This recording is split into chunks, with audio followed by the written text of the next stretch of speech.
Okay, to complete this assignment, we are going to use this textbook and we're going to define these terms more or less. Okay, so look, I'm going to scroll down. I'm actually going to start here with this part that says Brahman.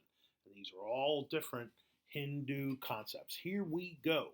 Hindus worship thousands of gods. Each god is part of a single supreme force called Brahman.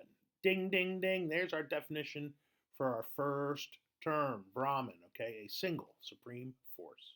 That's right. Okay, I'm going to continue on. Hindus believe that only a few people can truly understand Brahman, which is nameless, formless, and unlimited. The many gods of Hinduism give Brahman a concrete form that is more understandable to the average person. The three main gods of Hinduism are Brahma, Vishnu, and Shiva. Brahma is the creator, Vishnu is the preserver, and Shiva is the destroyer. Throughout India, different sects or religious groups worship one or another of these gods or their many wives and children. Hindus believe in the unity of all life. Each person has an essential self or Atman. This self is part of the universal soul, which is also called Atman. So, the essential self is Atman. The Upanishads explain the essential self or the vital essence as humans is the same as that in an ant, the same as that in a gnat, the same as that in an elephant. Indeed, the same as that as the whole universe. To Hindus, Atman and Brahman are the same thing. Because they believe that all things in nature are part of the same universal soul, Hindus stress the idea of nonviolence. To a Hindu, it is important to respect nature and not struggle against it. Reincarnation. According to Hinduism, people suffer from pain and sorrow because they pursue false goals, such as material riches and personal pleasure. The true goal of life, Hindus believe, is moksha, freeing of the soul from the body so that the soul can unite with Brahman. So, look, moksha is freeing of the soul from the body um, to unite with Brahman. Freeing of the soul from the body to unite with Brahman. That is moksha. Moksha cannot be achieved in one lifetime. Thus, Hindus believe that people undergo reincarnation or rebirth of the soul in various forms. So, reincarnation is rebirth of the soul in various forms. Reincarnation, rebirth of the soul in various forms. After the body dies, the soul may be reborn as anything from a god to a flower or a snake. Each form is only temporary, however. Karma. For Hindus, the cycle of death and rebirth continues until the individual soul achieves union with Brahman.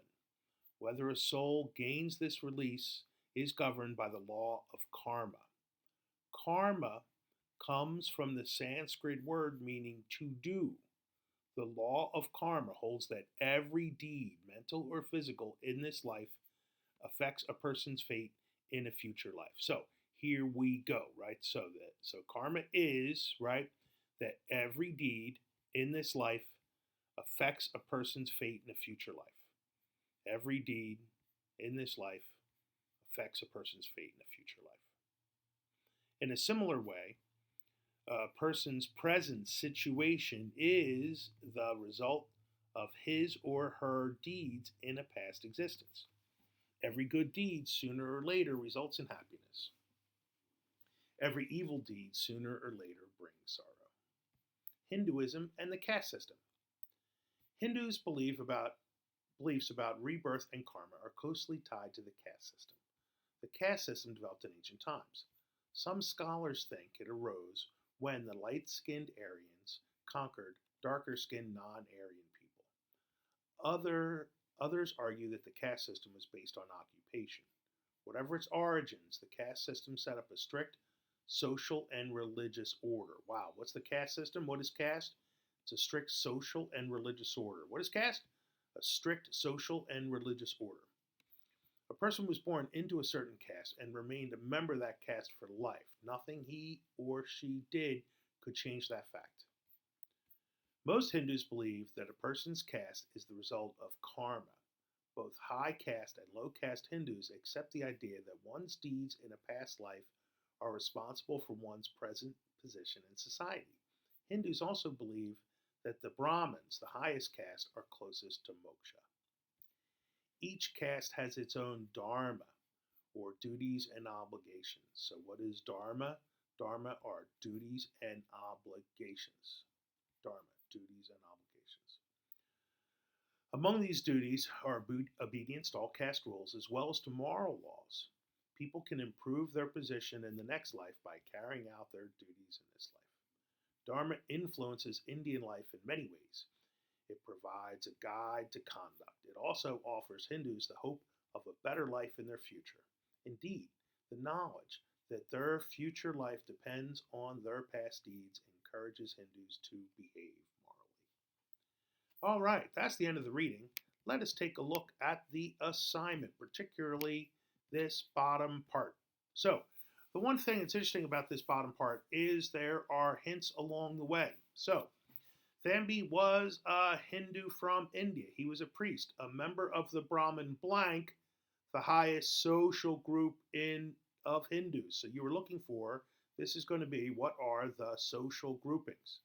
How is it that people are ranked in Hinduism? That term is going to go here.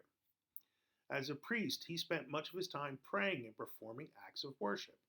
By doing this, he was doing his blank. So, he was fulfilling his duties and obligations. As a priest, he was praying and performing acts of worship. So, what would go here? That's duties and obligations. He was hoping he would gain good blank. Wow. So, if you do good deeds, you get good what, right? This is your fate in your next life. Which term is your fate in your next life? And he hoped to break the cycle of blank or rebirth. So, what word is rebirth? That goes right there.